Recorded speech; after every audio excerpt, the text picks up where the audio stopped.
मंडळी, मनोज जरांगे यांच्या आंदोलनानंतर राज्य सरकारने अखेर मोठा निर्णय घेतलेला आहे. आता मराठा विद्यार्थ्यांना ओबीसी विद्यार्थ्याप्रमाणे शिष्यवृत्ती, फी माफी, प्रशिक्षण आणि इतर शैक्षणिक सवलती मिळणार आहेत. फक्त एवढंच नाही, भविष्यात ओबीसी समाजासाठी लागू होणाऱ्या नवीन शैक्षणिक सवलतीही मराठा समाजाला आपोआप लागू होणार आहेत. मग नेमक्या कोणत्या आहेत या 8 मोठ्या सवलती? कोणाला मिळणार लाभ आणि या निर्णयामागे मनोज जरांगे यांच्या आंदोलनाची भूमिका किती महत्त्वाची आहे, पाहूया आजच्या व्हिडिओमध्ये. मराठा आंदोलक मनोज जरांगे यांनी मराठा समाजातील विद्यार्थ्यांनाही इतर मागासवर्गीय विद्यार्थ्याप्रमाणे सर्व शैक्षणिक सवलती मिळाव्यात अशी मागणी केली होती. या मागणीवर मराठा आरक्षण उपसमितीच्या बैठकीत चर्चा झाली. यानंतर राज्य सरकारने शासन निर्णय जारी करत मराठा विद्यार्थ्यांना विविध शैक्षणिक योजना आणि सवलती लागू करण्याचा निर्णय घेतला. 2026-2027 या शैक्षणिक वर्षापासूनच या योजनांचा लाभ मराठा समाजातील विद्यार्थ्यांना मिळणार आहे. नमस्कार मंडळी, मी पी के भांडवलकर आणि तुम्ही पाहतात सत्ता मंच. बातमी नव्हे तर बातमी मागचं विश्लेषण. राज्य सरकारने मराठा समाजातील विद्यार्थ्यांना ओबीसी विद्यार्थ्याप्रमाणे विविध शैक्षणिक सवलती आणि योजनांचा लाभ देण्याचा निर्णय घेतलेला आहे. यासाठी शासन निर्णय जारी करण्यात आला असून विविध विभागांना आवश्यक कारवाईचे आदेशही देण्यात आलेले आहेत. या निर्णयामुळे हजारो विद्यार्थ्यांना शिष्यवृत्ती, फी प्रतिपूर्ती आणि इतर शैक्षणिक लाभ मिळण्याचा मार्ग मोकळा झालेला आहे. तर मंडळी, आपण हे सर्व घटनाक्रम आणि सर्व या काय योजना आहेत त्या आपण मुद्देसूद पाहूया. मुद्दा क्रमांक 1, सरकारने नेमका निर्णय काय घेतला?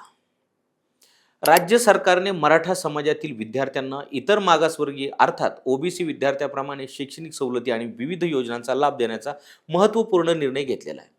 या संदर्भातील शासन निर्णय अधिकृतपणे जारी करण्यात आलेला असून 2026-27 या शैक्षणिक वर्षापासून या सवलती लागू होणार आहेत. यासाठी शालेय शिक्षण, उच्च व तंत्र शिक्षण, वैद्यकीय शिक्षण, कृषी शिक्षण, कौशल्य विकास यासारख्या विविध विभागांना आवश्यक कारवाईचे आदेश देण्यात आलेले आहेत.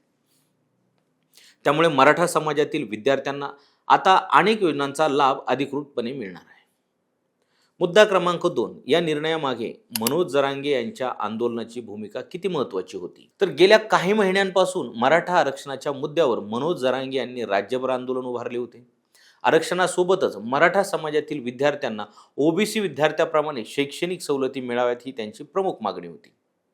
अनेक उपोषणे, मोर्चे आणि बैठकांनंतर सरकारने या मागणीवर सकारात्मक भूमिका घेतली. मराठा आरक्षण मंत्रिमंडळ उपसमितीच्या बैठकीत यावर चर्चा झाली आणि त्यानंतर हा निर्णय घेण्यात आला. त्यामुळे हा निर्णय केवळ प्रशासकीय नसून मराठा आंदोलनाला मिळालेली एक मोठ्या यशाच्या रूपातही पाहिला जात आहे. आता पाहूयात मुद्दा क्रमांक 3, विद्यार्थ्यांना कोणकोणत्या शिष्यवृत्ती मिळणार आहेत? मंडळी, या निर्णयामुळे मराठा समाजातील विद्यार्थ्यांना ओबीसी विद्यार्थ्याप्रमाणे शिष्यवृत्ती योजनांचा लाभ मिळणार आहे. 10वी उत्तीर्ण झाल्यानंतर उच्च शिक्षणासाठी मिळणारी शालांत परीक्षेत्तर शिष्यवृत्ती आता मराठा विद्यार्थ्यांनाही मिळेल. तसंच इयत्ता 9वी ते 12वी मध्ये शिकणाऱ्या विद्यार्थ्यांसाठी असलेली माध्यमिक आणि उच्च माध्यमिक शिष्यवृत्ती योजना देखील लागू होणार आहे. यामुळे आर्थिकदृष्ट्या दुर्बल कुटुंबातील विद्यार्थ्यांना शिक्षण सुरू ठेवण्यासाठी मोठा आधार मिळणार आहे. मुद्दा क्रमांक 4, फी माफी आणि शुल्क प्रतिपूर्तीचा विद्यार्थ्यांना नेमका फायदा काय? मंडळी, उच्च शिक्षण घेताना अनेक विद्यार्थ्यांना सर्वात मोठी अडचण येते ती महाविद्यालयीन फीची. आता मराठा समाजातील विद्यार्थ्यांना ओबीसी विद्यार्थ्याप्रमाणे शैक्षणिक शुल्क प्रतिपूर्तीचा लाभ मिळणार आहे. अभियांत्रिकी, वैद्यकीय, फार्मसी, कृषी, व्यवस्थापन तसेच इतर व्यावसायिक अभ्यासक्रमामध्ये प्रवेश घेणाऱ्या विद्यार्थ्यांच्या फीचा मोठा भाग शासनाकडून भरला जाऊ शकतो. त्यामुळे अनेक कुटुंबावरील आर्थिक भार मोठ्या प्रमाणात कमी होणार आहे. आता पाहूया मुद्दा क्रमांक 5, रोजगाराभिमुख प्रशिक्षणामुळे काय बदल होणार आहे? सरकारने केवळ शैक्षणिक सवलतीच दिलेल्या नाहीत तर रोजगाराभिमुख प्रशिक्षण योजनाही लागू केलेल्या आहेत. सारथी संस्थेमार्फत विशेष मोटार वाहन चालक आणि वाहक प्रशिक्षण योजना सुरू केली जाणार आहे. या प्रशिक्षणाद्वारे युवकांना रोजगारक्षम कौशल्य मिळतील. परिवहन क्षेत्रात नोकरी किंवा स्वयंरोजगाराच्या संधी निर्माण होतील. त्यामुळे शिक्षणासोबत रोजगार निर्मितीचाही मार्ग खुला होणार आहे. आता पाहू मुद्दा क्रमांक 6, परराज्यात शिक्षण घेणाऱ्या विद्यार्थ्यांसाठी हा निर्णय किती महत्त्वाचा? आज अनेक विद्यार्थी महाराष्ट्राबाहेरील राज्यामध्ये अभियांत्रिकी, वैद्यकीय आणि इतर व्यावसायिक अभ्यासक्रमासाठी प्रवेश घेतात. अशा विद्यार्थ्यांना यापूर्वी अनेक शासकीय योजनांचा लाभ मिळवण्यात अडचण येत होत्या. मात्र आता महाराष्ट्रातील रहिवासी असलेले आणि परराज्यात शिक्षण घेणारे मराठा विद्यार्थीही या शैक्षणिक सवलतीसाठी पात्र ठरणार आहेत. त्यामुळे राज्याबाहेर शिक्षण घेणाऱ्या विद्यार्थ्यांनाही मोठा आर्थिक दिलासा मिळणार आहे. आता पाहूयात मुद्दा क्रमांक 7. ITI आणि तांत्रिक शिक्षण घेणाऱ्या विद्यार्थ्यांसाठी काय तरतूद आहे. औद्योगिक प्रशिक्षण संस्था म्हणजेच ITI मध्ये शिक्षण घेणाऱ्या विद्यार्थ्यांसाठी सरकारने विशेष तरतूद केलेली आहे. PPP तत्वावरील शासकीय ITI तसेच खाजगी ITI संस्थांमध्ये प्रवेश घेणाऱ्या विद्यार्थ्यांना प्रशिक्षण शुल्क प्रतिपूर्तीचा लाभ मिळणार आहे. तांत्रिक आणि कौशल्याधारित शिक्षण घेणाऱ्या विद्यार्थ्यांना याचा थेट फायदा होईल. उद्योग क्षेत्रासाठी आवश्यक कुशल मनुष्यबळ तयार करण्यासही या निर्णयाची मदत होऊ शकते. आता पाहूयात मुद्दा क्रमांक 8. सर्वात मोठी आणि दूरगामी तरतूद कोणती. या शासन निर्णयातील सर्वात महत्त्वाची बाब म्हणजे भविष्यात OBC समाजासाठी लागू होणाऱ्या नवीन शैक्षणिक सवलती मराठा समाजालाही आपोआप लागू होतील.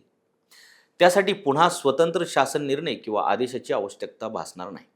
म्हणजेच भविष्यात जर OBC विद्यार्थ्यांसाठी नवीन शिष्यवृत्ती, फी सवलत किंवा अन्य योजना सुरू झाल्या तर मराठा विद्यार्थ्यांनाही त्याचा लाभ मिळेल. त्यामुळे हा निर्णय केवळ वर्तमानापुरता मर्यादित नसून तर भविष्यातील शैक्षणिक धोरणांमध्येही मराठा समाजाला स्थान देणारा ठरू शकतो. चला तर पाहूया सत्तामंचचा निष्कर्ष. या संपूर्ण निर्णयाकडे पाहिल्यास 3 गोष्टी स्पष्ट दिसतात. पहिली, मराठा समाजातील विद्यार्थ्यांसाठी हा आतापर्यंतचा सर्वात मोठा शैक्षणिक दिलासा मानला जात आहे. दुसरी, मनोज जरांगे यांच्या आंदोलनानंतर सरकारने प्रत्यक्ष धोरणात्मक निर्णय घेतल्याचे चित्र दिसत आहे. आणि तिसरी गोष्ट म्हणजे शिष्यवृत्ती, फी माफी, प्रशिक्षण आणि भविष्यातील सर्व OBC शैक्षणिक सवलती लागू होणार असल्यामुळे हजारो विद्यार्थ्यांच्या शिक्षणाचा मार्ग अधिक सोपा होणार आहे. मंडळी, आता तुम्हीच सांगा, सरकारचा हा निर्णय मराठा समाजासाठी ऐतिहासिक आहे का? या सवलतीमुळे विद्यार्थ्यांना खराखुरा फायदा होईल का? आणि मराठा आंदोलनाच्या पुढील टप्प्यावर या निर्णयाचा काय परिणाम होईल? तुमचं मत कमेंटमध्ये नक्की लिहा. आणि हा जर व्हिडिओ आवडला असेल तर लाईक करा, शेअर करा आणि सत्तामंच चॅनलला सबस्क्राईब करा आणि इन्स्टा पेजला फॉलो करायला विसरू नका.